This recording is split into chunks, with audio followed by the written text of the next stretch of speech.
especially with I think remembering like shots, like storyboards or something, like using AI for storyboards, and it's not like it understands what a good shot is.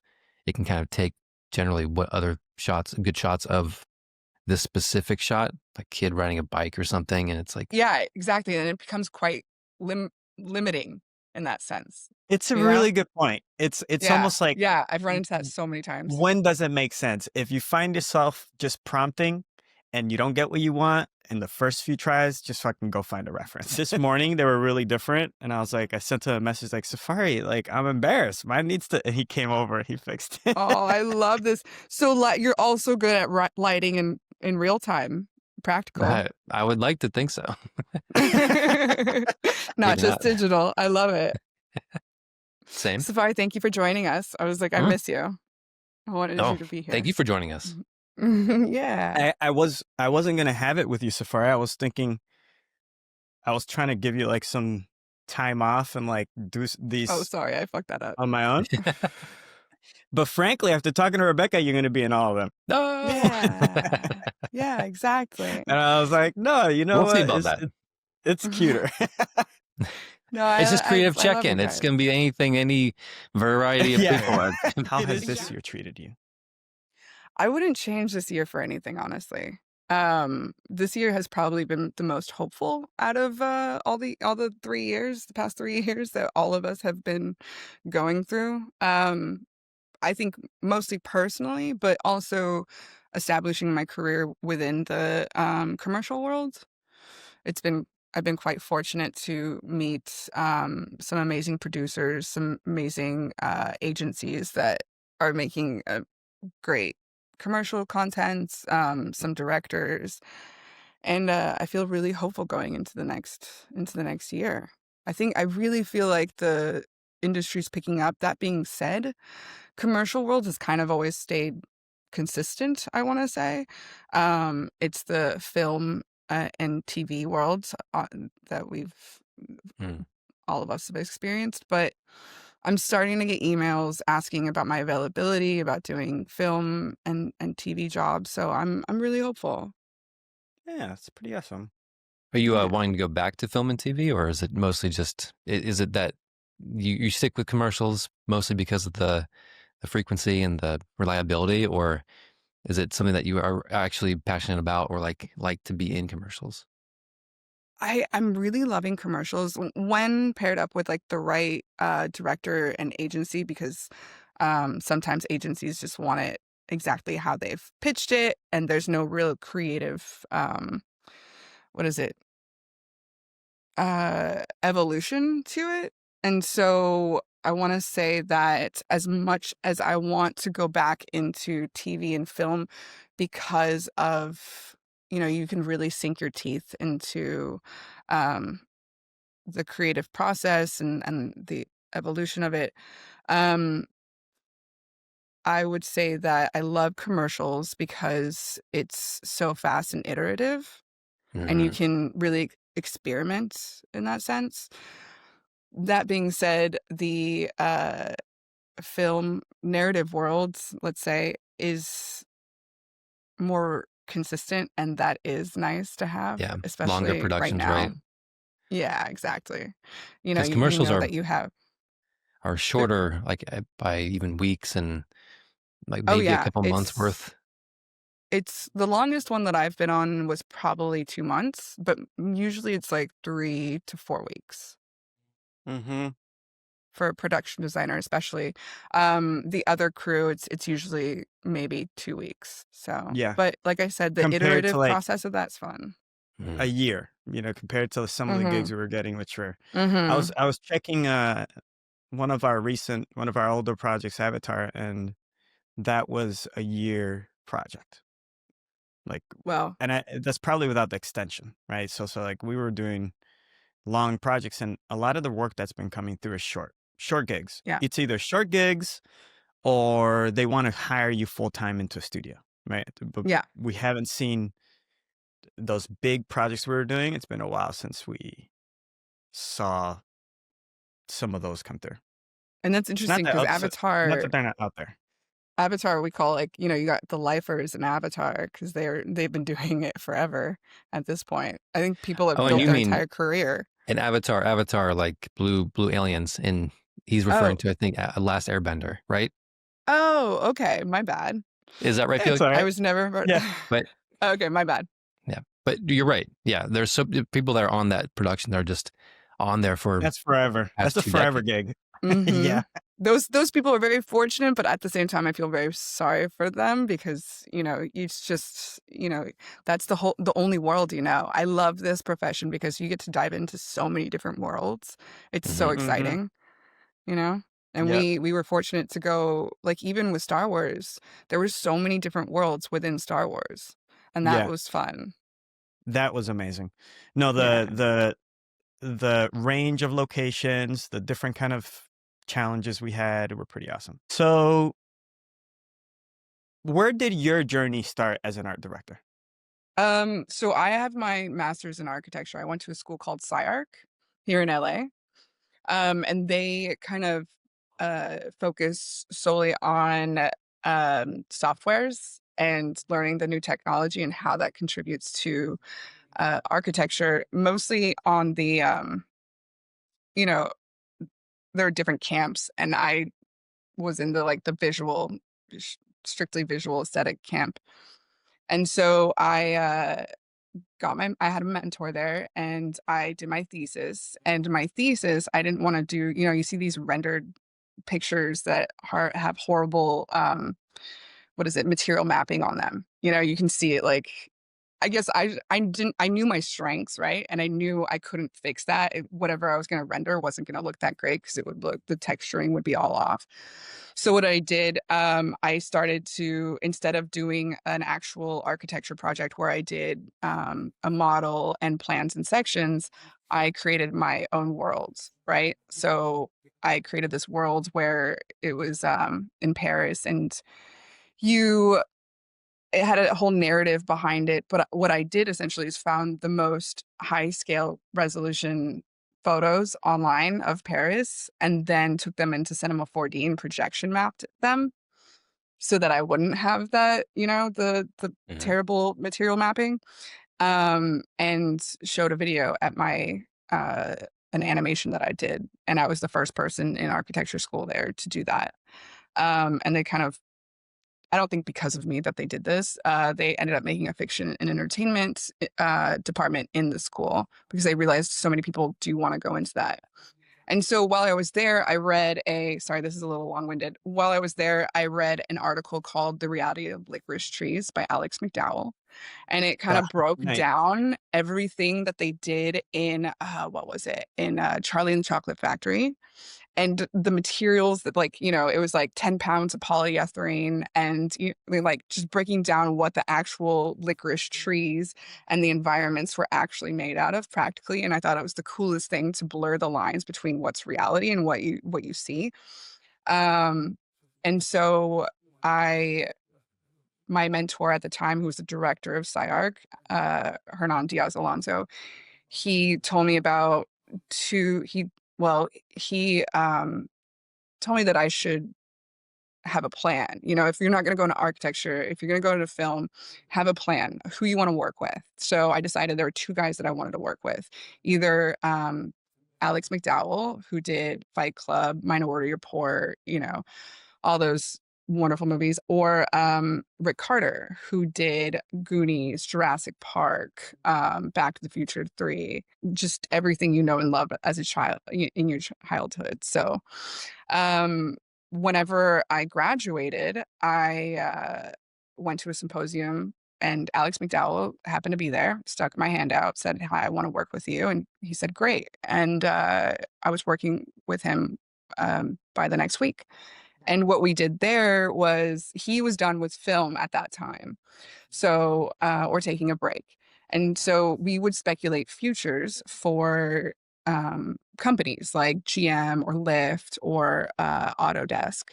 And his whole process was world building. So we would take the like a character or you know actually, just taking a character and building this entire world around that and seeing where their product would be in the future, in the near future. And then from there, I started getting wind that he was going back into film. I did Dark Crystal, or yeah, the Dark Crystal. We did a little pilot for that A before it went little off to LA or to a UK. little piece of detail for Alex McDowell. This is the production designer at this time, correct? Yes. Yes, Yes. and he won the award for Minority Report. Is that Yeah, correct? because he did. I don't know if he got an award for it, but what he did for that was pretty important within the production design community, because he did it. Steven Spielberg did a little ass backwards. Even though there was a book already created, so there was parameters. The script wasn't made until like the writer and Alex were hired the same day and put into a bungalow, Amazing. and Alex McDowell brought on all of these domain experts, as he calls them, so people from MIT, like the best what is it, car designers. So they developed, the system for how a car would work in this world. And so him and the writer worked, hand in hand to create this whole world and story. And that's pretty unique for a movie. But I think that's why it became such like a seminal sci-fi film to this So world, Mhm. just because the grounded. process alone. Yeah, exactly. His vision is always, he doesn't want to do it like far into the future. He wants to remain grounded, and that's why like he's always interested in near future storytelling. So So yeah. then so then you went to work with Alex McDowell, and where I do you go from there? So he ended up taking me, well, he sat me down and was like, this might be the end of the road for us. And I was like, no, no, no, I'm not ready. And so he explained that he was going away to the UK. He wouldn't tell me what it was about. And I said, well, I have a passport, a EU passport from my mom. And so he was like, okay, come with me. And so I went on to working on Star Wars Episode 9 in the UK, and that lasted about 2 years. But in the middle of it, he was let go, and I remember they were scrambling of like who the director was going to be and who the production designer was going to be, and who ends up working on it, Rick Carter, very very serendipitously. So I'm about to work with with both the people that I set my sights on. And from there, I remember I did a forced perspective set, and apparently, like that's apparently everybody loves a forced perspective set, and I caught the eye of Rick Carter just from doing that. And from there, after 2 years working there, um, I came to help him make a book. He's been working on it for years, the memoirs. So I just sit there on his couch and hear about all his stories and all of his experiences. So it was like a great crash course in production design from one of the all-time greats.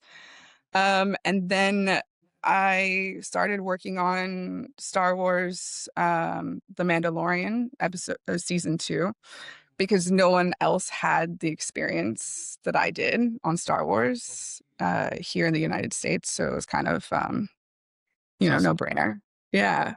And were you recommended to another production designer through Alex McDowell, or how did you get onto No, so that it? was Rick Carter. And Rick Carter uh, recommended me to Andrew Jones, Nice. who's amazing production designer. Love working with him.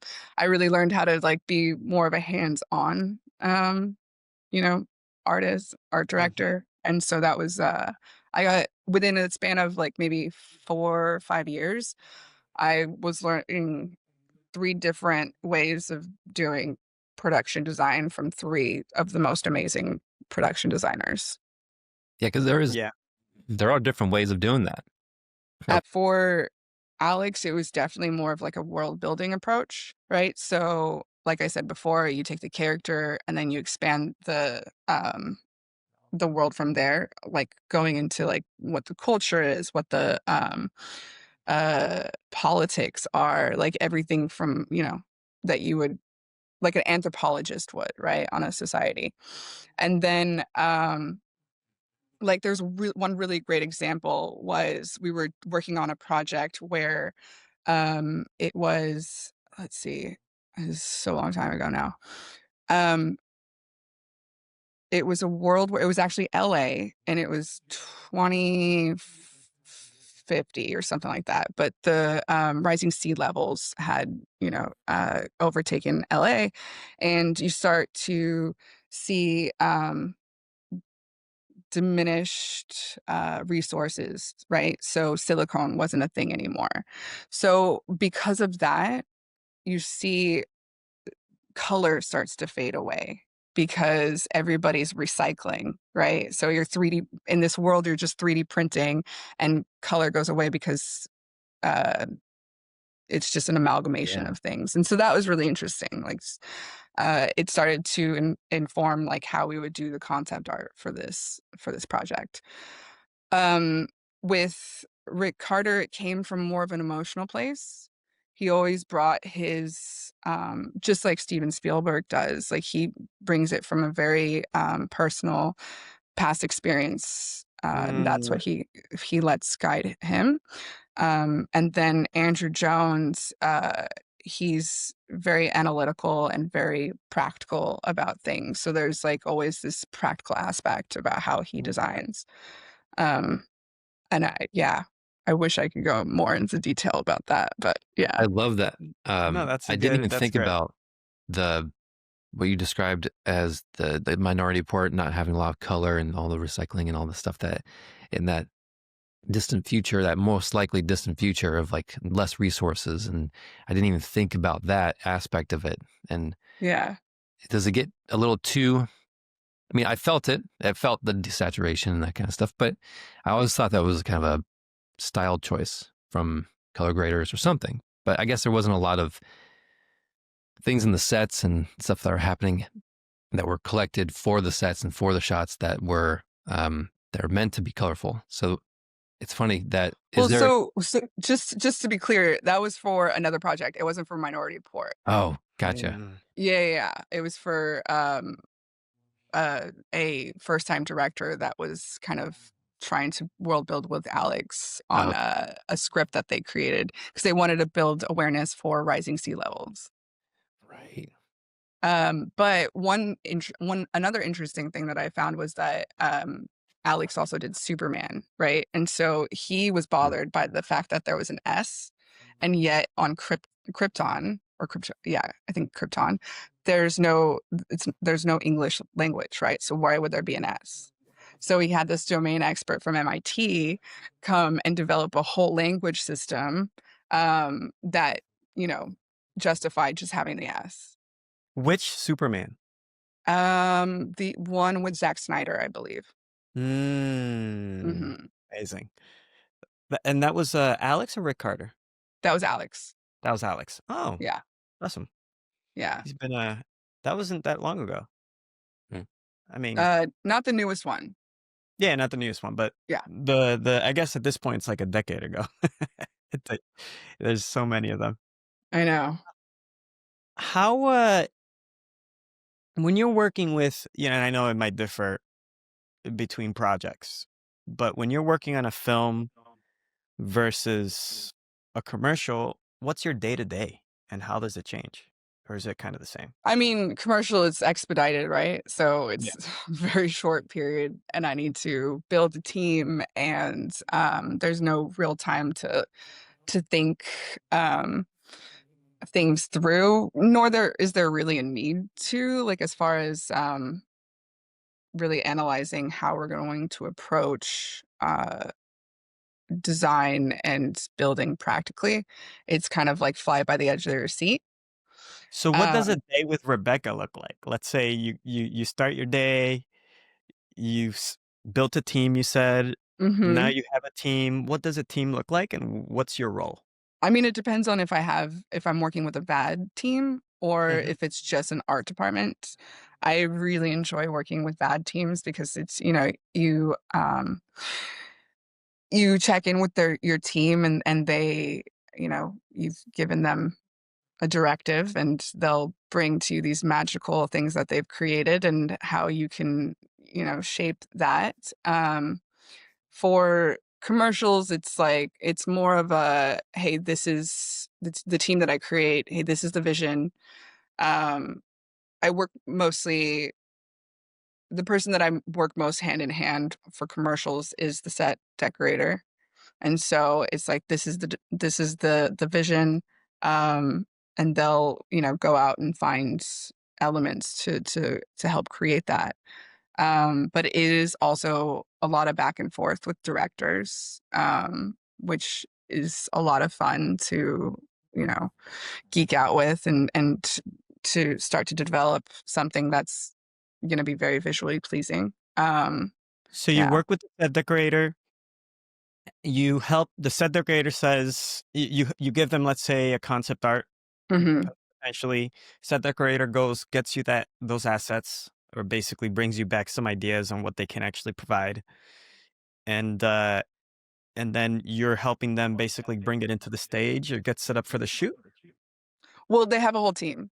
Yeah, Right. yeah. So yeah. So especially since if it's union, Hmm. I'm not allowed to really touch anything. So it's a lot of pointing, but also, I love hiring people that I know that I'm not going to have to micromanage, right? I love Hmm. seeing what people have to bring to the table.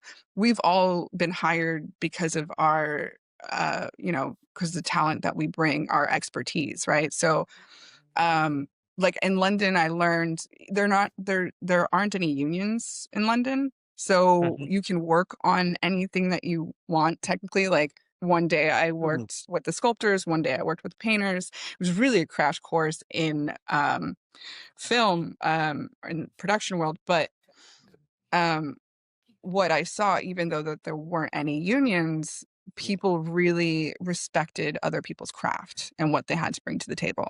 So that's like, I love seeing that, and I love being able just to step back and seeing what people have to bring to the table. Yeah, I feel like I've It's said that a amazing couple how times. much skill is in each area. Like you don't really think about it, but obviously there's so much to think about when you're in that position. And like set Absolutely. dressing, and I don't even know what paint, when the paint is applied to a physical set, I don't even know what goes into that. Like there's a whole, I'm sure a whole like mindset when it comes to, you have to layer this kind of paint on this kind of material or something like that. And it's also time restraints, right? So like Ooh. in practical terms, yes, you'd love to like do all the like ghosting, like what is it? Um all of the aging, all of the, you want to do just, every little detail, but in the Hmm. end, you really have to step back and be like, what are you really going to see in camera? Like, is it really going to make that much of a difference? What's going to give me the most? Yeah, Like, exactly, exactly. And that's like, as a production designer, I think that's your job to constantly be thinking and kind of redirecting in that sense. mm-hmm. It's pretty awesome. Yeah, it's fun. Pretty awesome. I Yeah. recommend it. I mean, it's I've been really fortunate from how I've gotten to this point. Not a lot of people get the opportunities that I got. But if you can get it, like right when I got back from London, I stayed there. One of the best advice that Rick Carter gave me was stay here until you've gotten all your union hours. I didn't even know what a union was, right? So I was okay. So I think literally I did the just the amount, and then I was like, "Look, I'm homesick. It's been 2 years. I've been in London. It's quite dreary there. I'm from Texas. I need my son. I need to go back to California." And so I came back to California, and Rick was able to get me into the union right away, which is, kind of unheard of for people to get in the union right when they start their career. Nice job. Thank Hell you. yeah. Should we go over what a union is? So they are so art directors and production designers have to be in the union. If you're going to work on things, believe that are like over $10 million in budget. Um, I don't know if that's the same for commercials. But union is great for representing you as far as like they'll make sure that you get paid, that you're not working that like so many hours that are, basically uh, you know, I don't want to say that word. I'm going to say, yeah. So no one's taking advantage of you, basically. Yeah. Yeah. Um, Which and makes sense. yeah, it's created more opportunities for me being in the union. Nice. Yeah. What does it, when you're part of a union, are you paying to be in the union and then they're giving you benefits as well? Yeah, you have to do your hours, but at the same time, you have to qualify for a certain amount of hours to be able to get the benefits. So, When you say it, you have to do hours, is it you have the hours, then you have to pay them based on how many hours you did, sorry, or I is realized I said that incorrectly. that's okay. It's quarterly dues, or yeah, it's quarterly dues. But in order to qualify for those benefits, you have to make a certain amount of hours or days. I forgot which one it is, but Gotcha. that's the catch 22. Because if you're not making all of those days or hours, like a lot of us are right now, because the industry is kind of not that great, you don't get the benefits. And so you have to pay even more for those. I realize this is a foreign concept for you guys, isn't it? Just the whole idea of union. No, yeah, we haven't. Yeah, our We industry There's is no, not. yeah, They just started getting some unions here and there. really. More recently, I think people at Marvel have unionized. I think maybe Canada. Mhm. I'm not exactly sure of all the different pockets, but yeah, there's a lot of debate over that subject.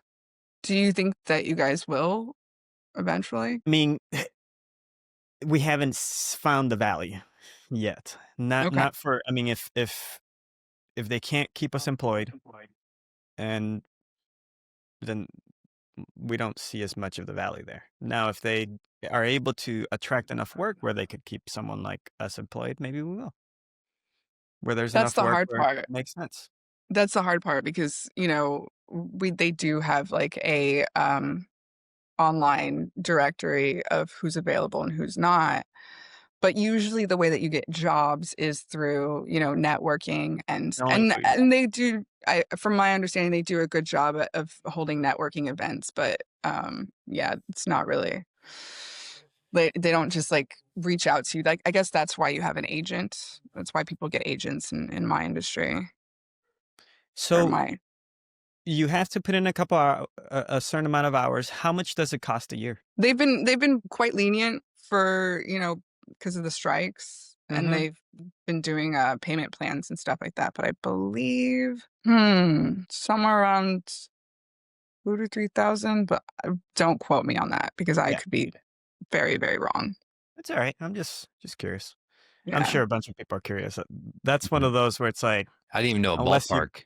yeah. Yeah, I think it's more. I think it's actually a lot more because the last time I saw like a statement, it was like 1,100, and I was like, "There's no way I can pay that right now. We need to figure out a payment plan." And they were nice enough to figure out a payment plan for me. But And it's yeah, 1,100 for the quarter, not for the year.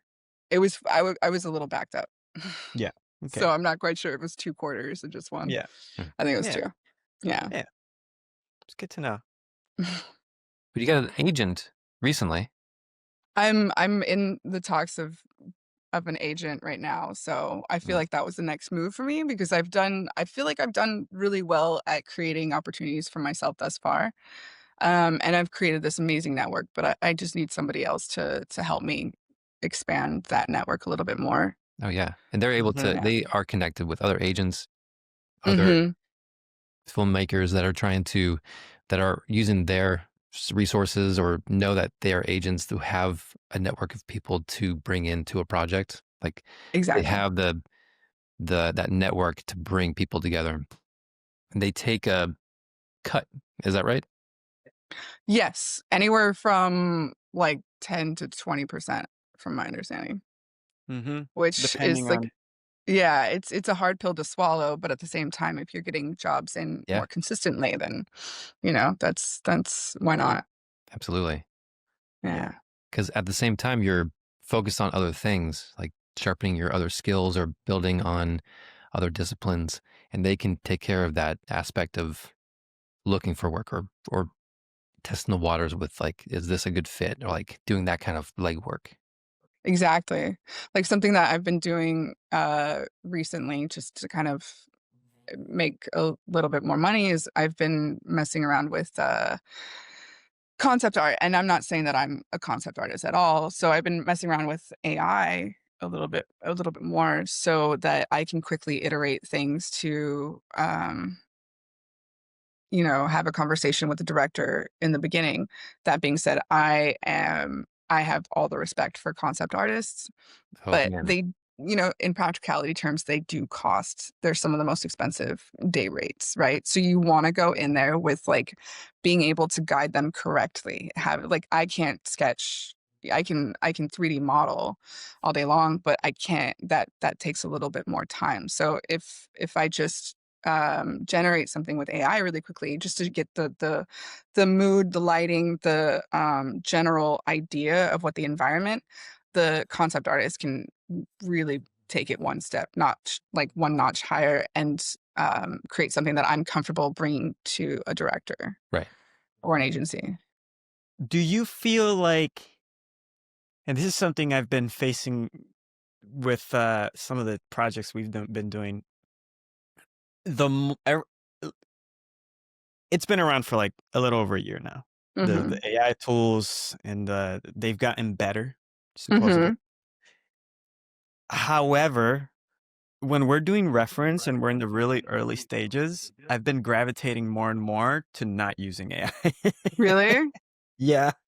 But it's, I mean, like uh, like what I usually do or used to always do is just like scour the internet. So it's like just me Yeah. scrolling and looking, and that's just so time consuming. And sometimes there's just like you can't just find that photo, right? That photo reference that you have in your head, but like and it's just not out there. And that helps, I feel like. Yeah, there's something No. about I just need this idea that I have in my head just quickly blotted down.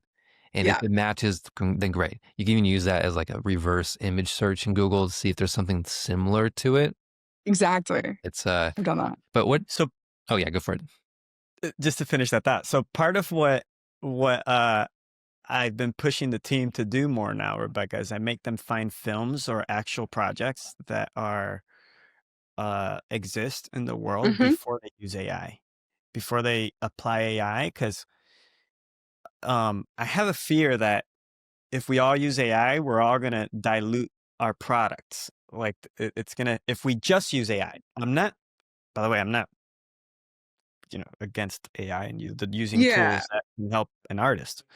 But I'm curious, do you find that when you uh, produce things with AI, although they do give your vision, that sometimes it just doesn't look as good as like a film or something that is had the romance of the time?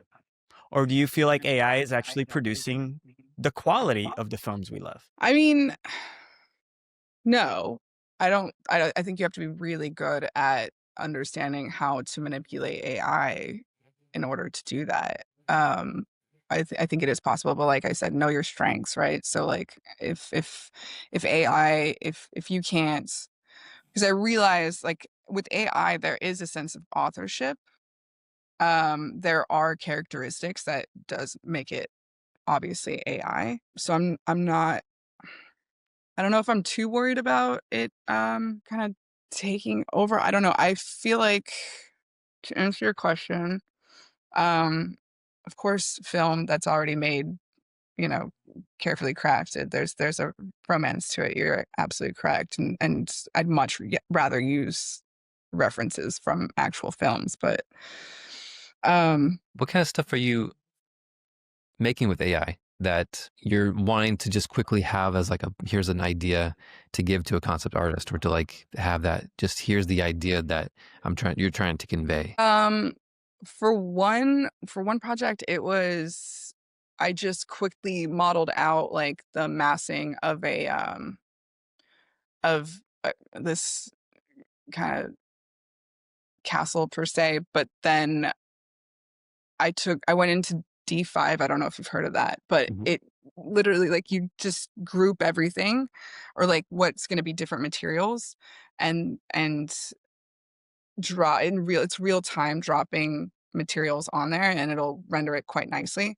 But I need somebody to take that a step further, right? Because like I don't know how to do subsurface scattering. Like I need like because it was a crystal palace, so I needed Yeah. somebody to really like take that a notch further as far as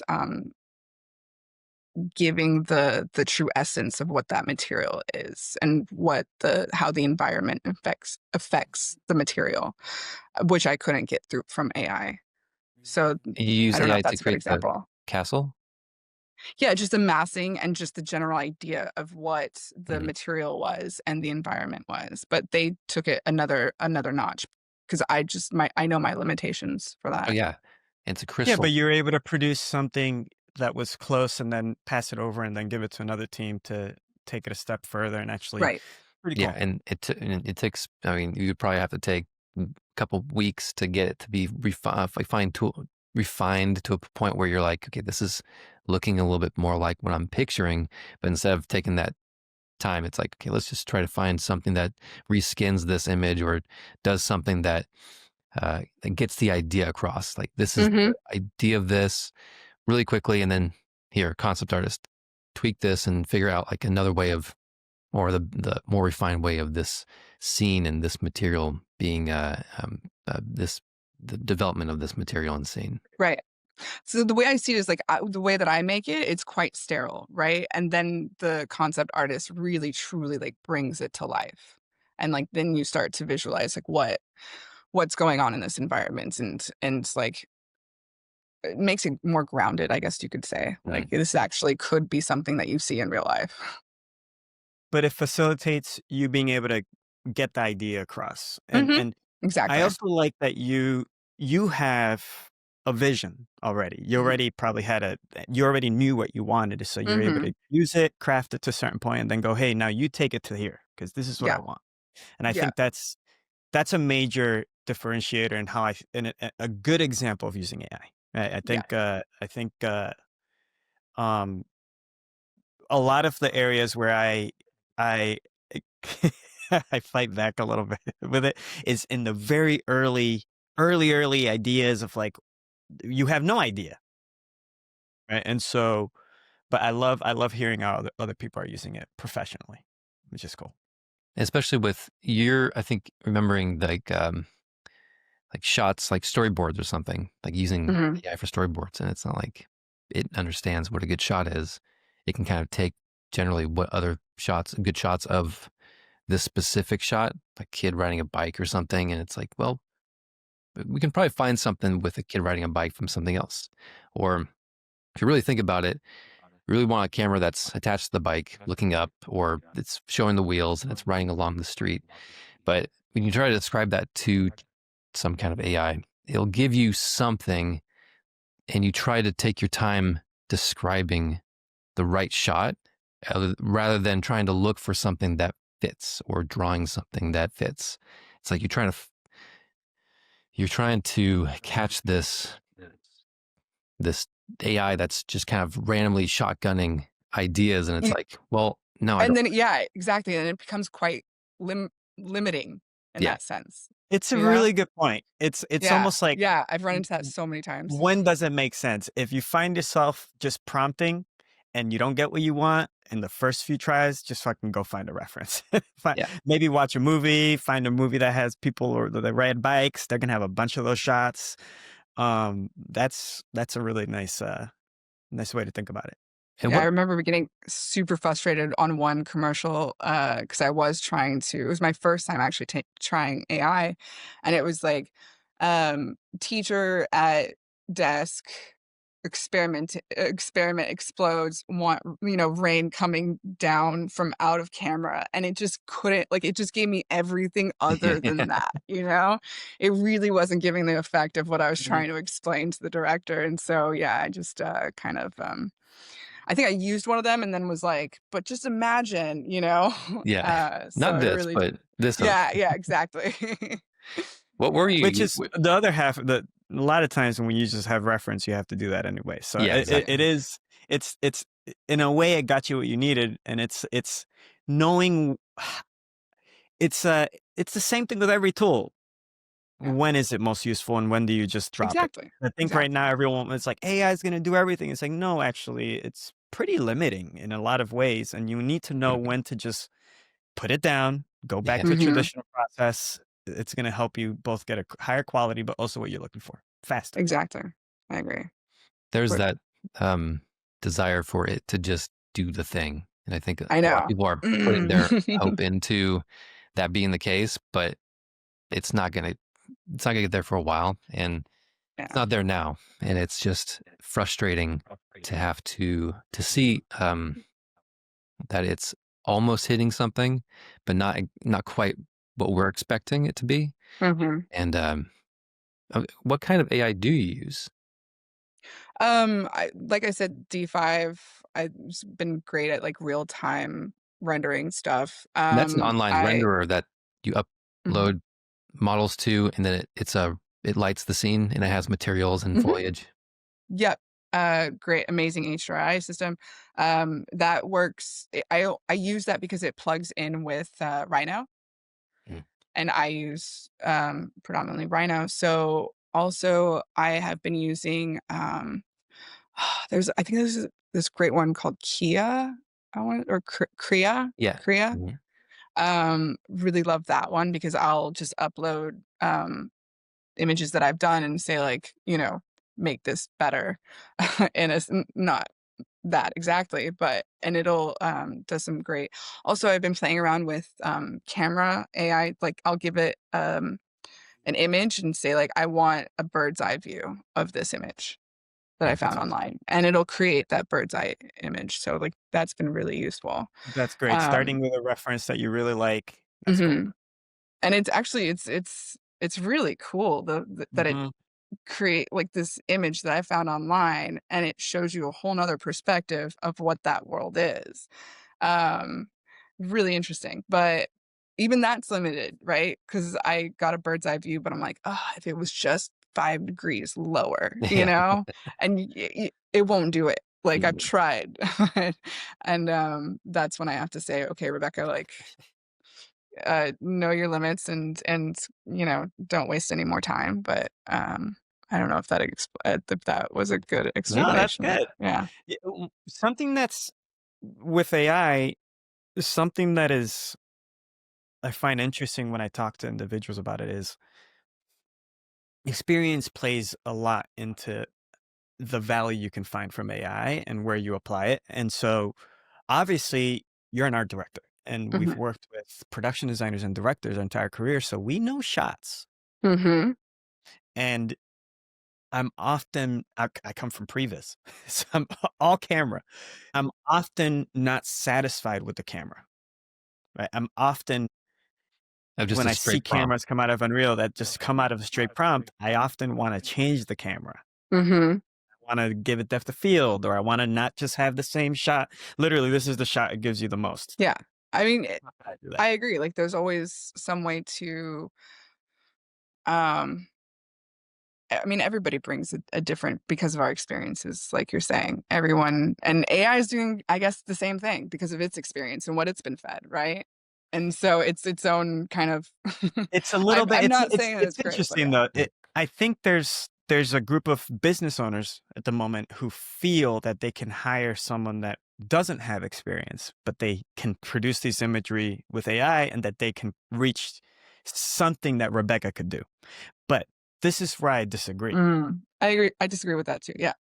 The AI is going to give you something. It actually, it's exactly what it's been fed. So, like, Mhm. if it was fed this camera, you could tell it to go up 30 degrees. We could visualize that, but the AI can't.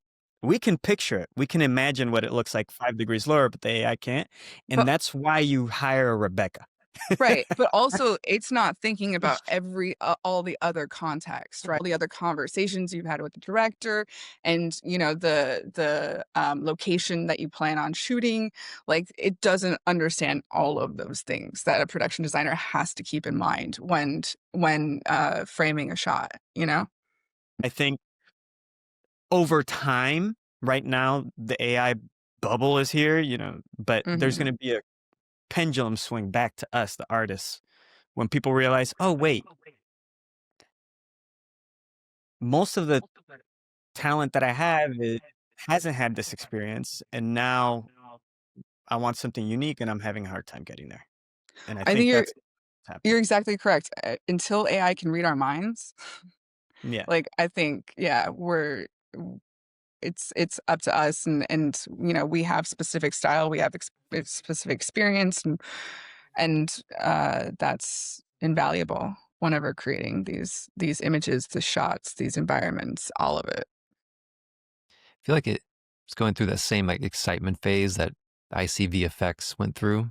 It's like, here's LED screens. Oh, it's going to replace Mhm. screens. Let's build up all these stages and then like do this process, but it's not going to solve for a lot of these things. And it's just the excitement of, oh, it can do this kind of stuff, but it's not going to be it's not going to replace anything. Like everyone got Yeah. excited for it, and then the excitement died down, and it's like, oh, now we can use it for these kind of productions or these kind of scenarios. That's a really good example, I feel like, because if you think about it, the only times that it was, effective or efficient were whenever you had people that actually knew how to use that technology, right? And so I feel like it did kinda die down because not a lot of people, because so many people got excited about it and they didn't have the right people in place to because they prompt got it, I guess. marketed a lie. They got Yeah. marketed a lie. We saw articles coming out, use virtual production, you get 40% off from your film, cut your budget by 40%. And the truth is, that was written by a stage that literally didn't have the people that have the experience on doing it. And so a lot of what's happening with AI is similar. It's press releases that are written by people, and that this is why everyone needs to be cautious.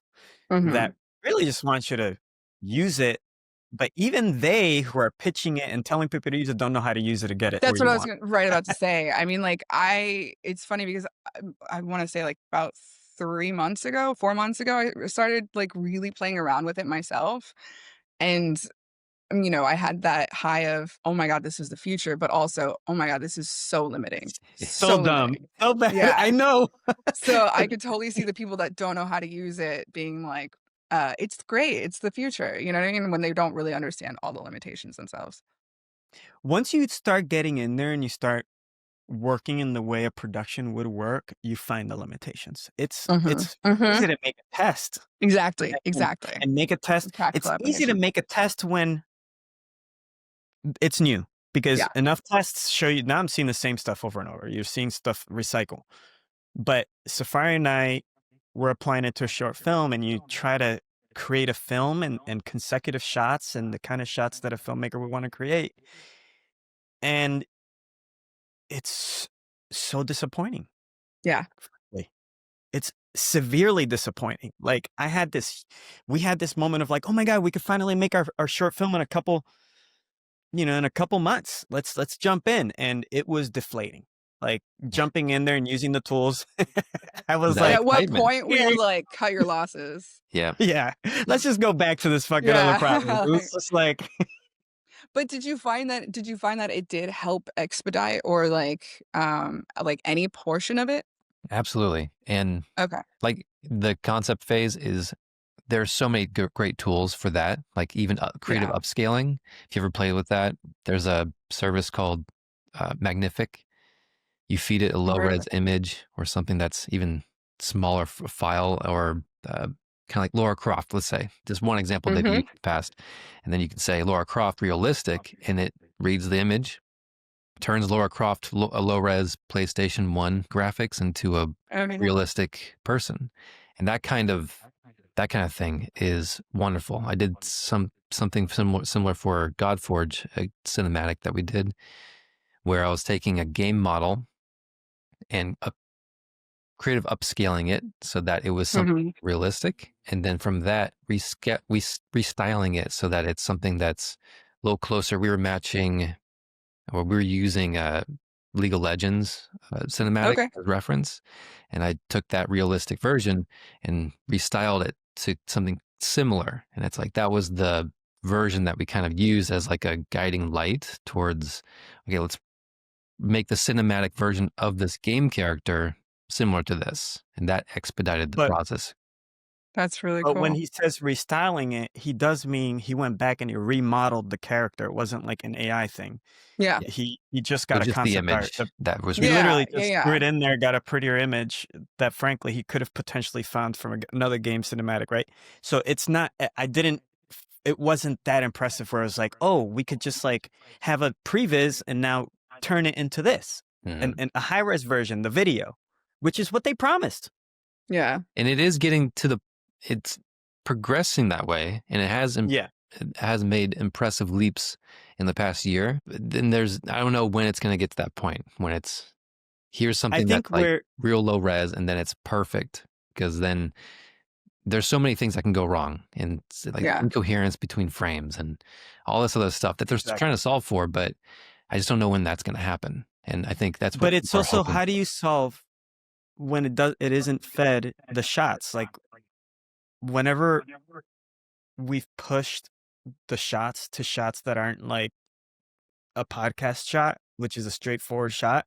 Oh, Safari, give me a shot from down below. Or Safari, let's turn the person looking away, or let's have some depth of field between the characters. It breaks. Mm. So that's why I'm saying once you start applying to production, you start finding, yeah, okay, well, maybe I can make a movie of people just walking and talking, but maybe I do want a Minority Report shot of Yeah. More dynamic shots. Yeah. And so when you think of dynamic shots that are a smaller percentage of the shots, it's terrible. Yeah, I could see that. I could see that. It's really poor. I haven't, and I am still looking for those. Like, I challenge anyone to show me more of those shots that aren't just someone walking, like the Mandalorian shot with Grogu walking down the desert and straight on or whatever. That's where I'm here to continue challenging the AI, because I just haven't found it. I haven't Yeah, I could see seen that. something that feels more organic. I could see that. I haven't messed around too much with doing like AI video creating or anything like that yet, but apparently it's it's out there. It's fascinating. It's fun to play with. Yeah. Yeah. I No, it's bet. pretty. I mean, I guess like to tone back the skepticism a little bit. Look, No, you don't it's say. a very impressive piece of Mhm. technology, and virtual production had and has a much bigger impact than the AI Mhm. in filmmaking, because you can control the destination and you can actually use all that work. I believe the savings of it are much higher. Like the 40% that they said, you can't actually do that with a group like Jon Favreau's and his group, because they know how to use the tech. With Mhm. AI, it's maybe saving you 10% extra. I could see that. Maybe gives you a couple shots. Like maybe you have, out of the 100% of your short film or your film, maybe 5% of it is AI. Right? Yeah, but how much effort did you put into the AI to create whatever you need for that 5%? Is it worth Well, it? 5% of it is fully AI, and then you get an extra 10% across the entire pipeline saved, Yeah. which frankly is a value, but it isn't nearly what they want you to think it is, which is like it's Yeah. going to make a movie. And that's if That's you're fair. efficient with it. Like you said, like how much effort do you put into the AI for this? And like, is it landing where you want it to be? Or landing, is it Exactly. like giving you exactly what you want? Or are you having to spend more time with trying to dial in certain things that Exactly. you're just chasing your tail? Exactly. Hey, Rebekah, this has been a great talk. Yeah. Yeah, we appreciate you. Is Uh, there, hmm. like, where can people follow you? Where, if someone wanted to work with you, where can they find you? I have my website at it's my last name Bukhbinder, which Bukhbinder design.com. So that's my website, and then LinkedIn, my name Rebekah Bukhbinder. And yeah, that's how you can find me or reach out to me. Thank you, Rebekah. Yeah. Thank you. Thank you You have a guys. lovely day. You guys as well.